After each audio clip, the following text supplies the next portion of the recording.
मैं कसम खा कर कहता हूँ, अगर मेरे पास दुनिया रख देती ना कि दुनिया ले ले तो दीद एक तरफ, तो मैं अपने बेटे को लेता।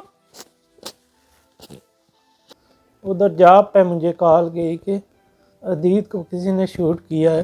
तो डॉक्टर ने आके जब बताया कि कुछ भी नहीं हो सकता है, तो समझ ही नहीं आ रही थी कि क्या करूं, कि डॉक्टर ऐसा क्यों बोल रहे हैं।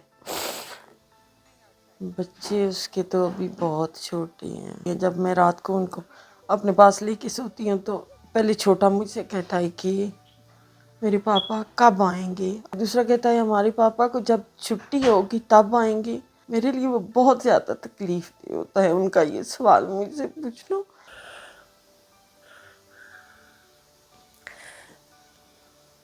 लाइफ मैं तो सिर्फ अपने बच्चों के लिए अब जी रही हूँ। दीन ने जो अपने बच्चों के लिए ख्वाब देखे थे, मैं उस मकाम तक उन्हें देखना चाहती हूँ, एक अच्छा इंसान बनाना चाहती हूँ। NYPD ने हमारे साथ बहुत कोऑपरेट किया है। हमारी पाकिस्तानी कम्युनिटी ने, अदीत के अंकल्स वगैरह ने, सब ने बहुत साथ दिया है, बहुत अब तक बहुत कर रहे हैं। लेकिन मैं कहती हूँ कि उन सब चीज़ों के बावजूद अदीत के बच्चों को वो प्यार कोई भी नहीं दे सकता है जो बाप प्यार दे सकता है।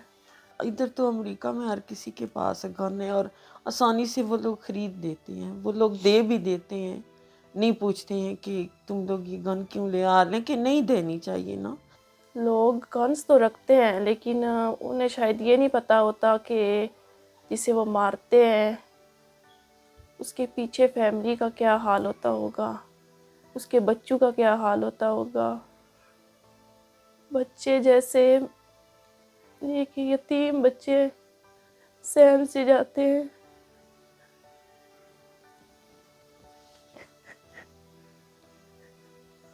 हमारा बच्चा अल्लाह को प्यारा हो गया, शहीद हो गया, लेकिन हमारी बात करने से किसी की अगर ज़िंदगी बच जाए तो हम तो कहते हैं कि किसी दुश्मन के साथ भी ये बात ना हो।